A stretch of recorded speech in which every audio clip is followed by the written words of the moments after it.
It's time for my word. According to a new poll, a majority of Americans now believe that George W. Bush isn't telling all about 9/11. This is slightly different from the one-third of Americans who believe that the 9/11 attack was a plot of the American government. Nonetheless, it is an indicator of how much people have come to mistrust and not believe George W. Bush. If Osama bin Laden takes credit for 9/11, but a third of the country still blames Bush, that says a ton about the irrationality of the dislike for Bush and the public relations victory of the Bush haters.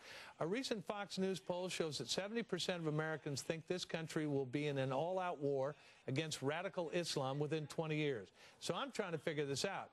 If that supermajority of Americans sees that radical Islam poses an enormous threat to us and we will be at war, yet the one guy who is willing to fight radical Islam no matter what the political cost is vilified. Tony Blair is going down. The Spanish government folded like a tent. The French and the Brits are making excuses for radical Islam because there are already so many in their midst. People in this country see all this and agree that, yes, one day it's going to be a big fight, but we hate the guy who, no matter what else you may have to say about him, the one guy who is willing to fight radical Islam now. People are going to say I'm a Bush toady and just sucking up to him. Hey, I wasn't one of the talk show hosts invited to the White House. I've never met the guy.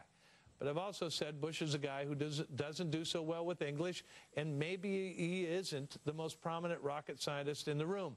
But he does get it when so many others don't.